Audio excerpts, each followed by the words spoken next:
Thank you. You see no one has stood up, right? You see that, right? I'm not fine. Is someone going to Welcome everybody to, yes, I got you. Welcome everybody to, we didn't even really know what to call it. It's not just the Dream Warriors, it's really all of Freddy's Children panel. So welcome.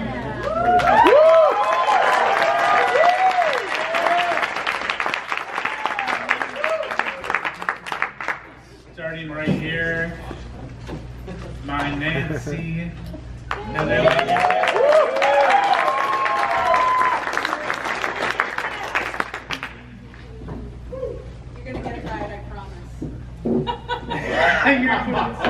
You just ruined it. I'm sorry. But this is Theiss. Theiss, yes, there we go.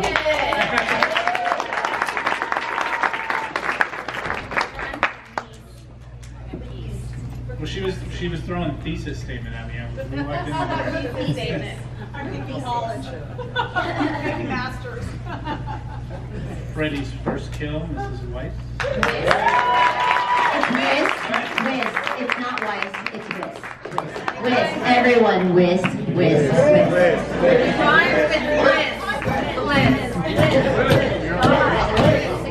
I blame Brooke. I know, I owned up. To this day, one of the most disturbing Freddy kills I've ever seen. Couldn't happen without Miss Jennifer Rubin.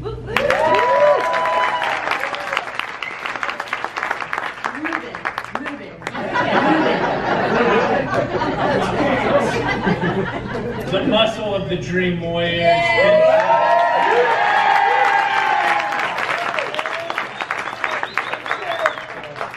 The cool kid, Rodney Eastman.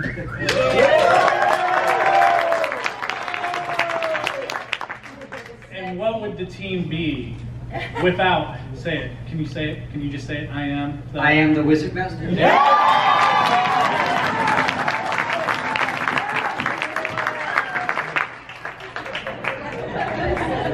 Gives me the thumbs down.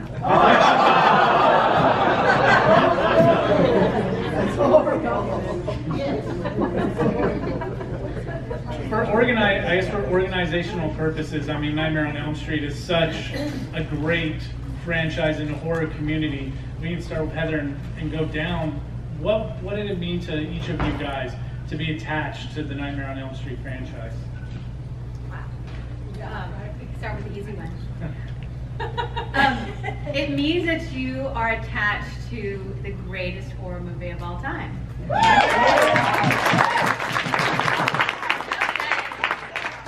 think that covers everyone. Yes. Go ahead, Brooke. Yeah, no, it's just it's a cool privilege, and I think when you're an actor and you just kind of happen to get cast in something, because that's all you want to do is just work, and when you stumble upon something, you get cast in something that is just iconic, it is just, it's cool. It's a privilege. It really is. True. It's a wonderful legacy to be a part of, as Heather said, the best horror franchise. Yeah. Well, this is going to be a long story. Chuck Russell said to me that he's world traveled, and he told me in other cultures that it's an honor to be in a film where you die or something, or that Freddy. I like that. Did he, like there's like before in the 84 when we did this movie, maybe there was a bit of a stigma for being in the horror that's not like today, the super fandom, so we have like some kind of great karma or something for being a representative of somebody who died or something. Yeah, died sounds cool. This is called like it is. Yeah. It means we get a check every year. There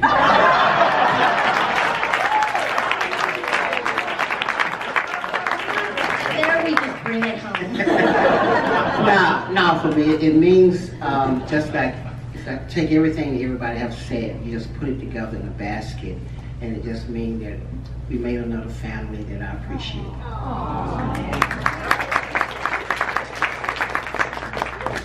Yeah, no, now I'm speechless. And kind of what Jennifer said. I mean, for me, what it meant in the moment. I was a huge horror fan. I saw Friday the 13th in theaters and Evil Dead, and when I was a little kid, The Exorcist and Texas Chainsaw Massacre, and so then to watch Nightmare on Elm Street, the first one, when I was like a senior in high school, and wanting to be an actor, and then 3 years later, my first real acting job, getting to be in a horror movie and getting to be in this horror movie was pretty incredible. And then the other part of it is what Jennifer just touched on, is that in the 80s, horror was like kind of like one step above. Well, there was pornography, soap operas, horror movies. And it's very interesting too, because it wasn't like a TMZ society. Like Nightmare on Elm Street 3 and Nightmare on Elm Street 4 were both top 10 grossers of that year. And I didn't even realize it. Like because now, like, if you're in a top 10 movie, like, you have a publicist and you're like going out to dinner and the paparazzi is chasing you. But there was no sort of awareness like that. And so for years, I have to be honest, like for 20 years, people would say, I have 90 credits on my IMDb, and people would say, oh, you're an actor, what have you been in? And I'd be like, well, I was in 2 of the Nightmare on Elm Street movies. Oh, wow, like that's a thing that everybody recognizes. And for a long time I thought, wow, that sucks. Like, I should be like De Niro, But then I started doing conventions and saw like the breadth and the love of the horror community and what this movie meant to people. And also the interesting thing is with social media, when I was, 10 years ago, I would get, whatever, like a few years ago, I would get so many requests from, like people my own age saying, oh, I love the movie. Now I'm getting like constant requests from like 12, 13, 14-year-old boys and girls who are like, I love Nightmare on Elm Street. And the older this thing gets, the bigger it gets. And I want to say one last thing, I'm sorry.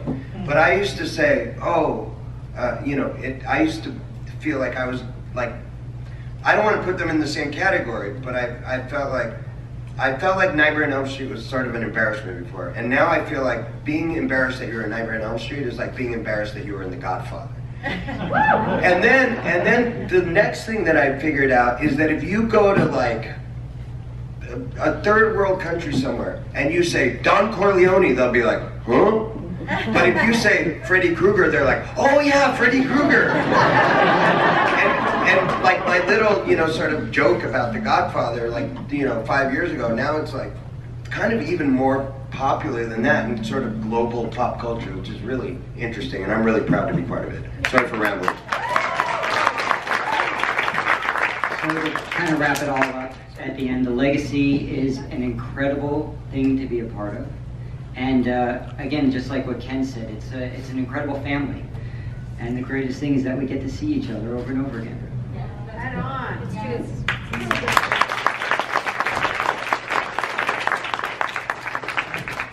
More for Heather and Amanda. The first one is it's a dark horror film compared to when we see Freddy. By the time we get to Dream Warriors, he's dropping the one-liners like "Welcome to prime time" and all that kind of stuff. Was it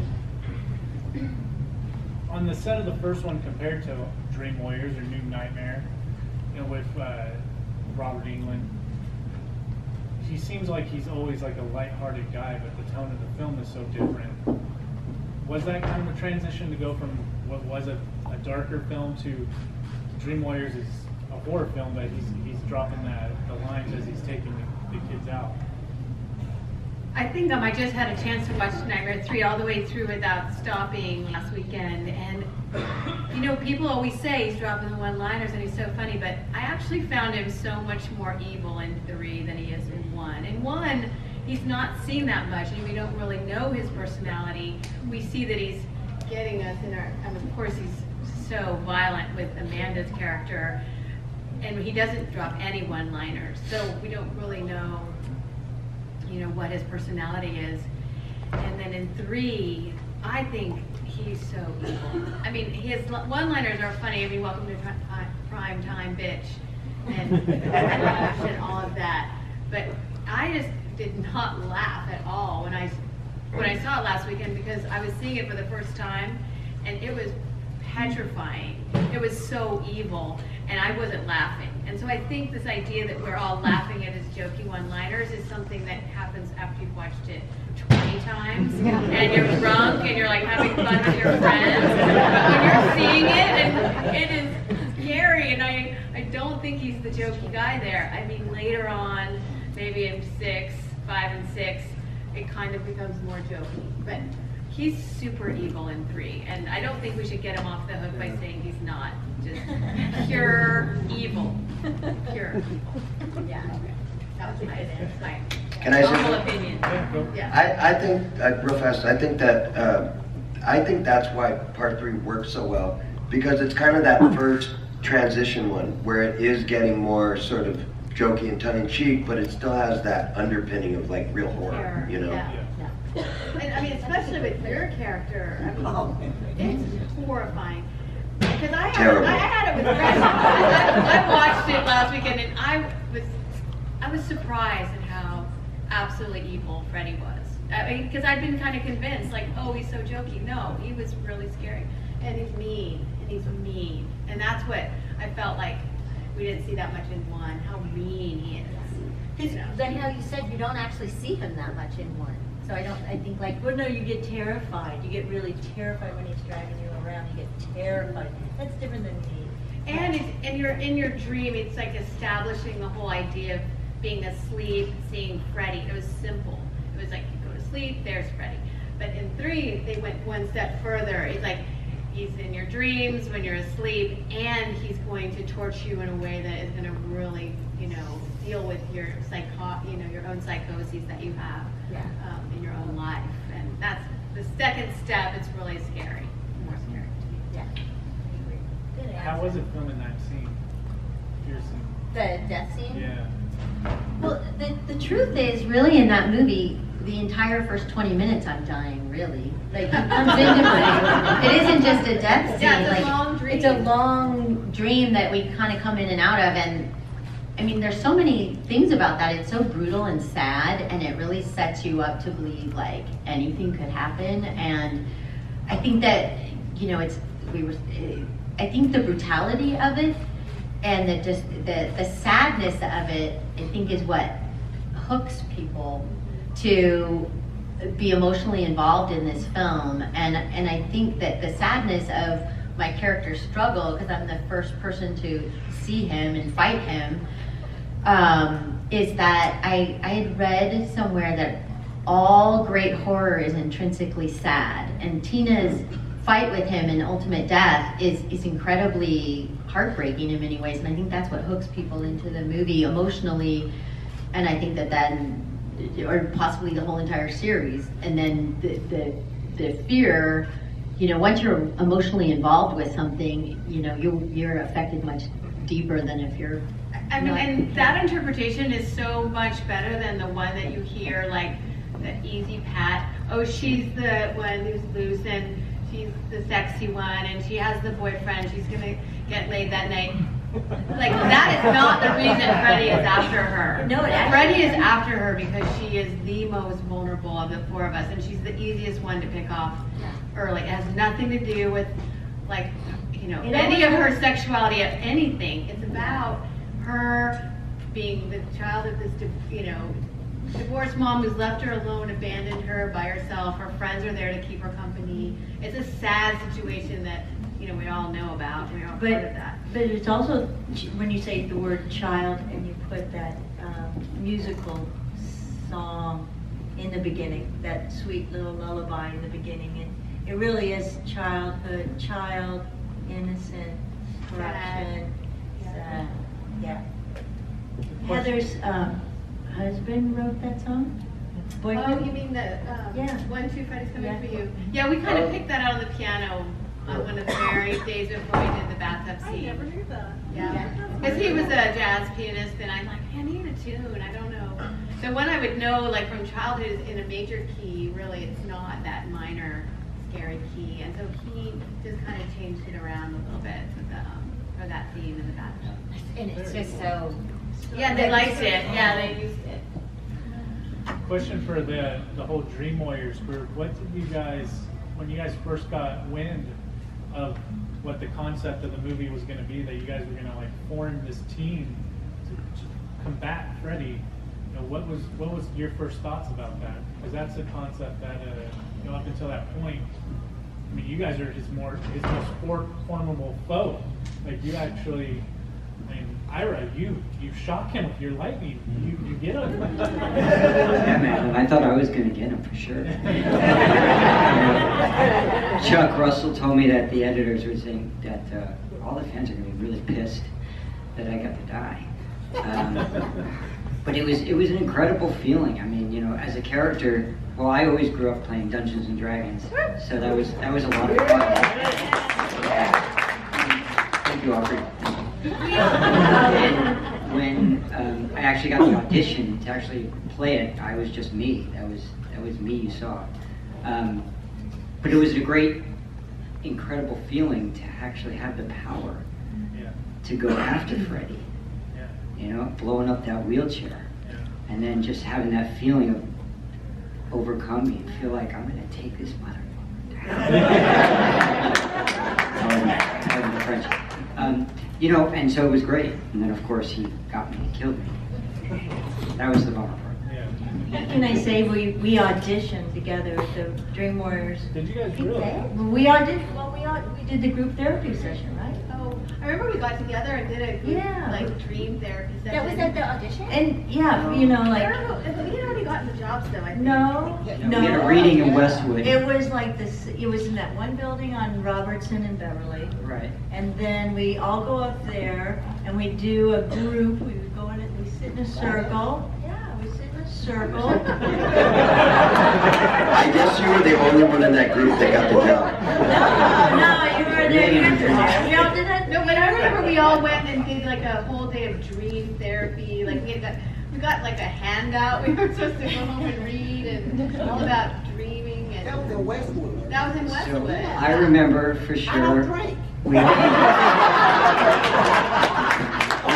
all met Chuck for lunch in Westwood, and then we went by the Avco because his buddy, his roommate at the time, had a loft over the Avco, and that's where we all did our reading, the read-through, which somebody recorded, and I would love to hear that. Oh, wow. That would be cool. And I have no lines in the movie, so I guess I was not invited to the read-through.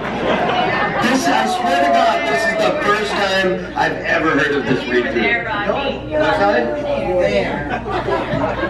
You might have been on one of your 90 I didn't have that much to say. Ken, did you have fun busting through that wall? Did I have fun? Yeah.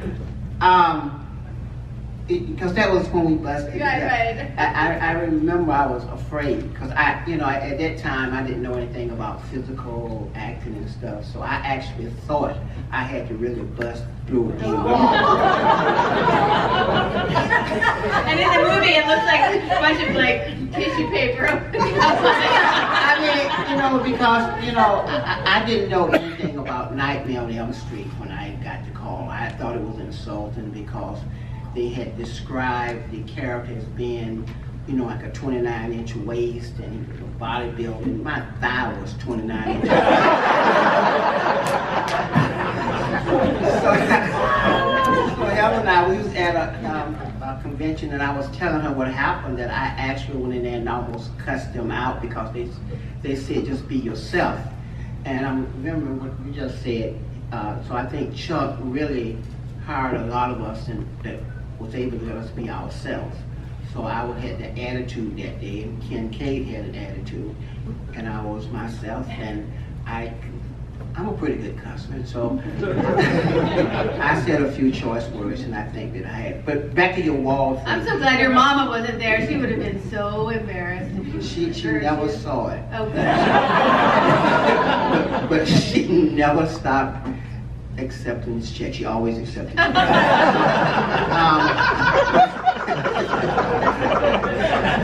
But the wall, I remember bust the wall through the first time because he kept saying you could do it, and I did it. And I went through, and I said, oh shit, but I made a mistake by going home trying to do it. But no, it was exciting. Yeah. And Jennifer, your scene, I mean, that just speaks just volumes. Everything from the fact that you're badass enough to try to knife fight Freddy. I thought you were talking about the therapy session when I had all my hair going down and then my reveal to the hair going up and the boobs going up. That was Going up. That was great. I think that was like a really great transition. But okay, and then I fight Freddy, and then yeah. But Well, Jen, I have to ask you because I just saw this movie and I was like, Oh, yeah. how did you practice with your knives? You were like, I know you're good. Oh, so remember, so you know those buzzers in your palm? Yeah. So they took the buzzer out and put like ball bearings, like you have those spinner things now. So the knife went, magnetically to the spinner, and then you just whoop. Oh, that's movie magic. So you just have to. Way to destroy the myth. Yeah, but it's cool if actors could do roll the coin, spin the knife, stuff like that. Yeah. Did you get to keep a memento from that scene? You got his syringe glove or anything? Well, I do now. Robbie from Terror Gloves made me one. Yeah, we say about Robbie.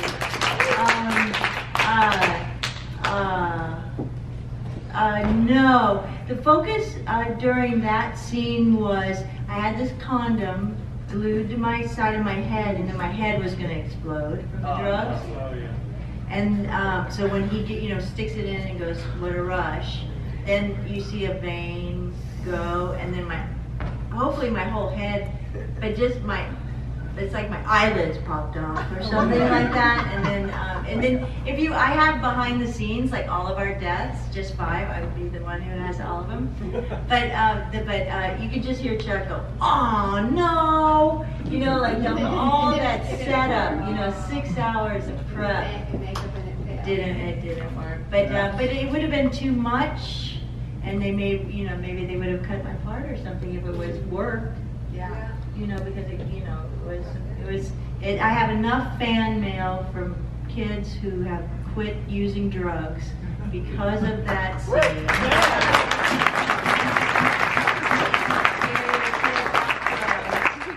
And so it did its trick in the. They should make that a public service announcement. I know. Yeah.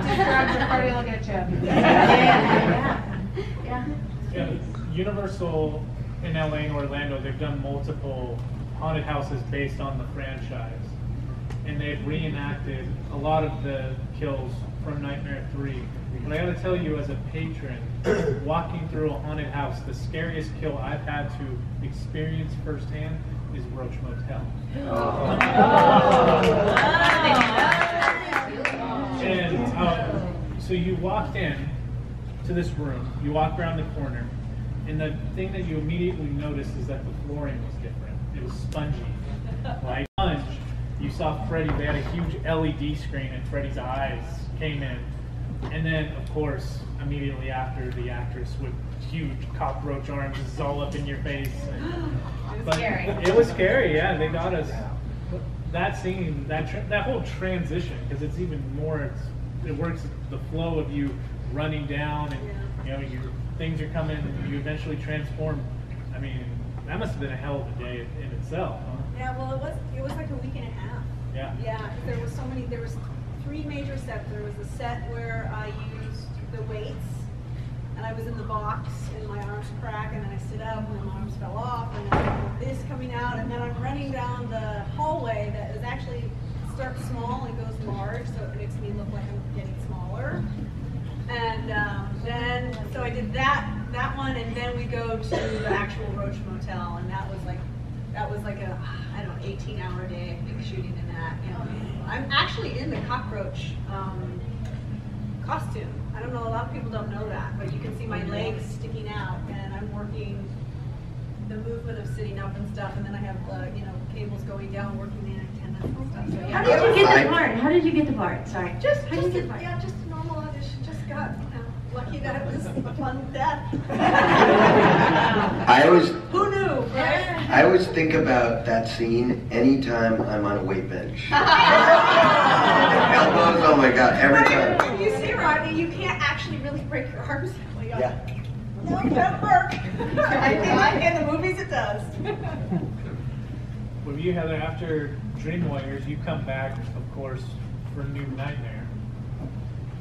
I mean, that movie, it was like the horror version of Last Action Hero, where he's coming through Wes's mind and he's torturing you guys for real. What was that experience like? And did you get to keep the telephone? You know, I don't have any telephones. I wish I did, and people bring them to me all the time, and I could just probably go home and make one. I mean, they're not hard to make. You just need that old style telephone, and they don't make those anymore. So, the seventh one, I was really excited that Wyss decided to come up with a new idea, and his producer Marianne told me that he labored over figuring out a story to bring to screen for years, that would bring his story to a culmination. And he said, my friend Marianne said he called her one night and said, I think I've got it. I think I figured out what I want to do.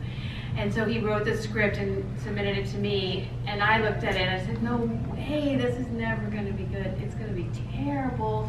I can't play myself. No one's going to buy this. And so I really didn't want to do it in my heart. But talking to Wyss more and more, because he was going to direct it, I said, okay, I think you just have to be careful because I'm playing myself, Heather Langenkamp, and I don't want to be like so weird and strange. Because she was kind of strange character. She was humorless, first of all. Like, I never smile in the entire show. And, my relationship with my husband and just kind of tragic. And I just wanted Wyss to be very careful. And it turned out that, it was an intense shoot. We did have the real earthquake in Los Angeles on about the second week of shooting. And it made everybody really kind of depressed for, I'd say, a couple of weeks. A lot of people lost their apartments or had things that were destroyed, and no one was hurt or their families were hurt, which was good. But after an earthquake in LA, well, here too probably, you are in this state of agitation, like you think another one's going to happen at any moment.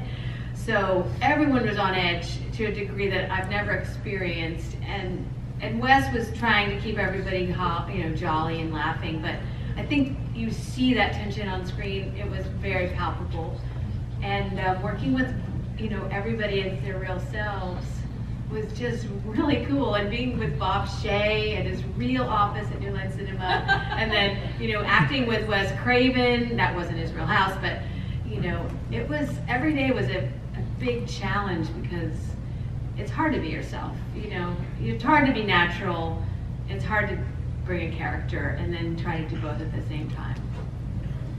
Before we open it up to Q&A, because we want to spend a lot of time doing Q&A because you guys are all here to talk to them, but I just wanted to ask, does anyone have anything like new in the works or doing some fun stuff going on? Well, I just did a part in a movie called Truth or Dare. I think it's going to be on Sci-Fi or FX. I can't remember. I get those two confused. But I actually wear a burn makeup. So I'm sitting there in this burn makeup thinking about Robert Englund every single minute that I'm on the set, realizing it is really hard to act in a burn makeup. And I feel so hideous in it that I can't wait to see what my fans think of it. But it's a horror movie and it's very, very scary. It's based on the game Truth or Dare. So, yeah. I don't have anything. I have a horror film streaming on Amazon right now called The Id. And I have a movie coming out on the Sci-Fi Channel too, a horror film called Madison. And I have a movie coming out in September called The Hatred, that's also a horror film. And also in September, a movie coming out called The Watcher of Park Avenue, that's a thriller. And There's a couple more, but those are the ones coming out right now. But watch The Id. I'm super proud of it, and Tommy Hudson directed it, who produced the Never Sleep Again documentary, and Tuesday Night has its home in it, and it's really good. Really good. And I would really like people to see it, and it's streaming on Amazon. The Id. The Id. ID. Thanks for spelling it. And I was like, how do you spell it? It's A-U-L-D. I wrote The Folklore of Marijuana as a screenplay. So good. It's so good. And Amanda's going to be in it in a nightgown. Yes. It's okay. Good idea. But it's just because she's stoned. It has nothing to do with it. We'll work on it. I'll get a real costume person, but I just think it's funny because that's the nature of the movie. But it's very serious, and it will shoot in November when you really harvest marijuana. So it'll be hopefully like really big. Like great-great-grandfather plants, not like little 7-Eleven plants. And, no, but you know what I mean, like, you know how they are. It's little ones, yeah. 4-inch pots. And then hopefully everybody, I would love everybody from Nightmare series to be in it.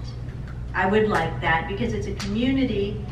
And it's about, sometimes, if you have a movie called Tammy, and I mean nothing against Tammy, I love that movie Tammy, but it's just like Tammy goes here and then Tammy goes there, and those people she talks to is not really, but like, to do a movie that has community, where everybody matters in the community and is harvesting marijuana, so we all can package wrap or pick or flip, and they wouldn't mind if everybody would have got on board. But when I secure the financing and we get to November, I have the location and I can house crew and actors, then I will come when I have money. I will come when I have money. I will say, please. Why are you charging me? Because you're expensive. So anyway, but it's just great to go from an actress to a writer. I just feel that as a personal thing. From like, say you smoke a lot, and then you learn to write. This is a personal accomplishment. So, and it's a mark of maturity on my part.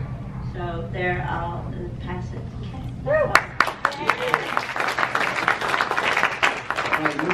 You really did this research on that marijuana. Well, I did a movie last year called Gorinos, and then I recently finished a film called Nation Fire, where I'm playing a villain. Wow. I never played a villain before. Believe that. Yeah. You're too sweet. Yeah, I'm playing a Sweet Bill. I'm actually playing a child molester. No! I'm playing a villain, and they kill my ass. Spoiler alert. So, and also, I still have my nonprofit where I pay for kids' books when they go to college, and I send kids to camp every year.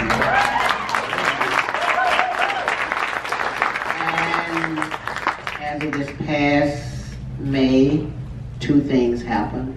I passed the mark of sending over 300 kids to college.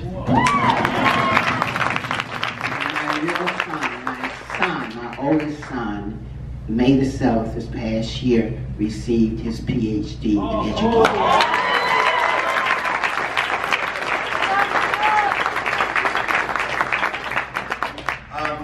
I will be assisting Jennifer in research.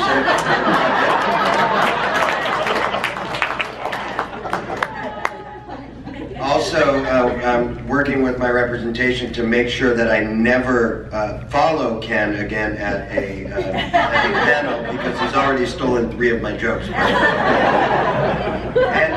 I'm actually just finished up co-writing a movie, and I'm producing a film called Burn of the Shepherd. We start shooting next weekend. Really excited about that, and yeah, like Jennifer was saying, it's just amazing to. I've been really blessed and really fortunate, starting with this movie, and I've been a working actor for the past 30 years, and it's just really nice to I was given the best education, and to be on the other side of it is pretty exciting to go from being one color in the painting to being somebody who's trying to paint the whole thing. Is pretty exciting. Burden of the Shepherd, look out for it next year. Proud to be your friend for 30 years. 30 years, can you believe that? It's been 30 years since it came out. Nightmare 3, crazy. Okay, now let's talk about me. I do voiceover work on a TV show called Code Black, and their 3rd season is coming out this year, so watch it on CBS, Channel 2. And I'm also producing a movie, a passion project that I've been working on for a short time, 17 years. It's a movie about my friend Brandon Lee. I'm sure you guys know Brandon. And his best friend Bill Allen wrote the script, and another one of Brandon's friends, Lou Diamond Phillip, is our director. And we just have on board Robbie Krieger from The Doors, who wrote our song. So we're really close to getting this whole project put together, and so look out for that soon. I'm a producer on it.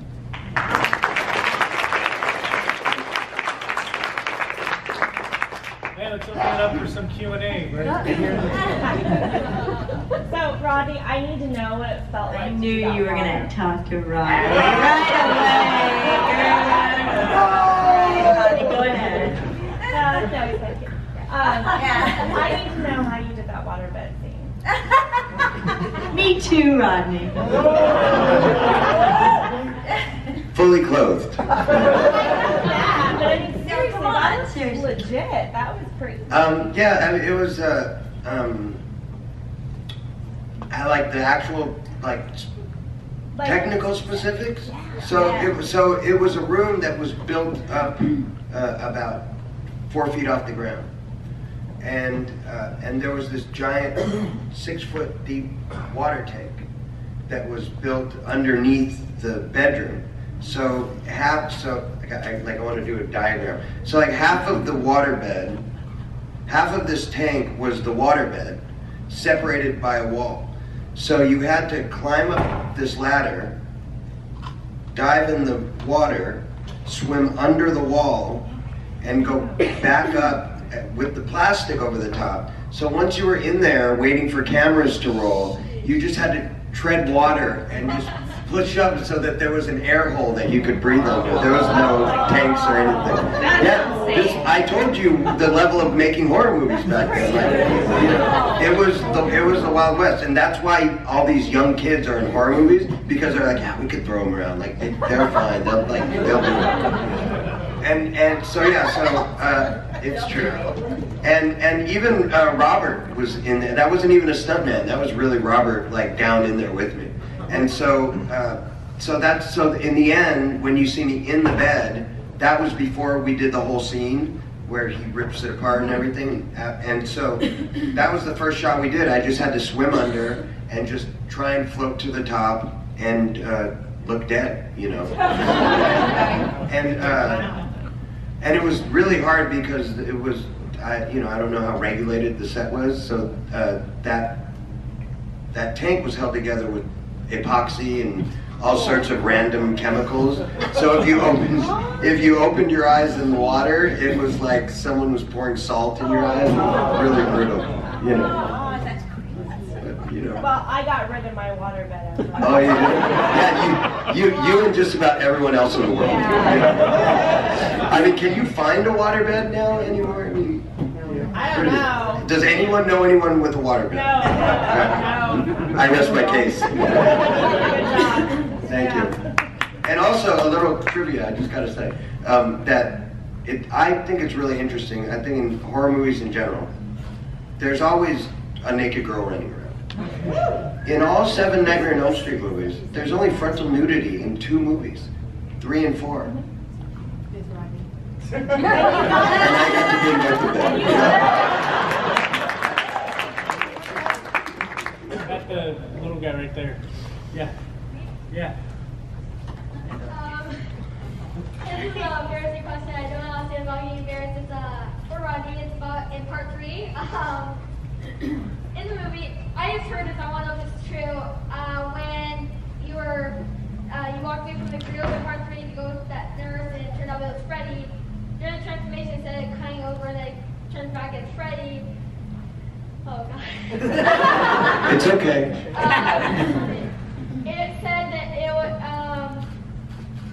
Freddy still had bosoms that were burnt. I want to know if that's true. That is true. That is true. In the original way we shot that sequence, there was a shot of the nurse, and then they had a transitional thing where they put the woman naked with Freddy's head on it. So it was Freddy's face with that body, which was so cool looking, and I have a picture of it somewhere. And then they cut back and it was completely Freddy, and they took it out because it looked just funny to them on screen. But yeah, it was such a weird, cool image. I wish they would have kept that in, but that is true. You can see that on the Never Sleep Again. Oh, okay. Well, there you go. Never Sleep Again. See it there. No, right here. Oh. First off, my condolences that Larry Fishburne couldn't be here today. I know. But did you guys realize that the franchise had become a major phenomenon when you turned on MTV and saw Freddy in a Dawkins video? No, clueless. Even then. I don't think anybody sitting up here ever. I mean, how could you know that something is going to become as iconic as this became? Like, It I had no really idea. gained momentum after, of course, Robert always says it, after VHS and DVDs became like part of our household lives, and people were watching them 30, 40 times. That's when I think you could notice that, like, some people had seen it, and then once DVDs and VHS came out, suddenly like 100 times more people had seen it, and that happened. I think it happened like in the mid '90s. I mean, late '90s when people just went nuts. See, You and I both, we've talked about this, like, it was much after the DVD and VHS was Halloween when people came to the door dressed like Freddy. And I was at my mom's house handing out coffee. Go to the Wyss's house. Guess what Auntie Amanda needs right now? Or maybe some wine. Kids came to, it was like a year or so after the movie had come out, or maybe later. After Nightmare 3. Yeah, because I was at my mom's, and like my baby nieces and nephews they were trick-or-treating, and a couple Freddys came to the door, and I was like, what? And I said to them, I was like, I'm in that movie, I played Tina. And they're like, nah. Like, whatever. Here's your candy. Get out. This is for all of you. The Dream Warrior song, written by an awesome band, Stockton. How often do you guys listen to that song, and have you ever gone to a live performance and seen them do that song? I just saw Don Dokken sing Dream Warriors with a guitar and just his voice, because he played it last weekend, and it was beautiful and unlike the version you've heard on the record. But just, he was awesome, and I realized I could hear the lyrics like for the first time. I understood them, and it was awesome. I was so lucky to hear that. I got to see them play at the Whiskey A Go Go. That was like a few weeks ago. In May. Yeah, May. It was awesome. And I swear it's because of me that Dokken is on that soundtrack. I swear. Why? Well, I came out here from Florida and listened to Dokken nonstop. And we're working, and Nicky Marvin comes up to us and says, oh, we're thinking of bringing Dokken in or Mesmerillion. And Rodney, I clearly remember going, say he wants Mesmerillion. And I said, no, just Marillion, sorry. Jesus. So I forced Dokken down Nicky Marvin's throat. I said, you gotta put Dokken on. Because it just meant so much. It was like pure rock and roll. It just fit, right? Yeah. You still have the Dokken shirt, Jennifer? I do. I mean, I have their album, their CD. My table got full of stuff, but I wanted to put my Dokken pin out and my Dokken CD. And but I didn't go. Ira invited me to go over there, but I'm moody, so I didn't go out. We know what Jennifer was doing. She was doing research.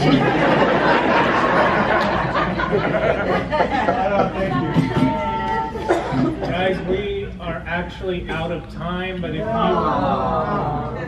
if you would like to talk to all of these guys, they will be here at their tables for the remainder of today. Yeah. I know Ken has got to go, so he's not going to be here tomorrow.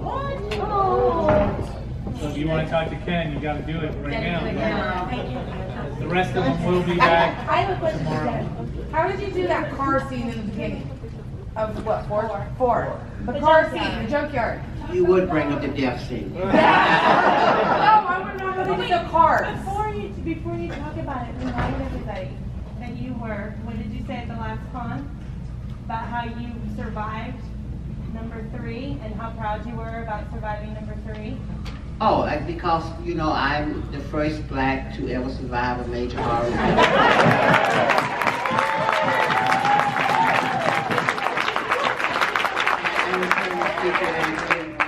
It wasn't I survived, he just forgot to kill my ass. But it was very simple. They shot, it was a camera they had at the top and they shot down when I was saying Freddy's back. And then I think it was a blue screen, and they put it inside there. It was some type of special effects. You would know how to do it. I don't know. But that was, I don't know the technical, I don't know the sci-fi stuff about it. That's what all I did was say Freddy's back. So there wasn't any cars? No. Guys, give it up for one more time.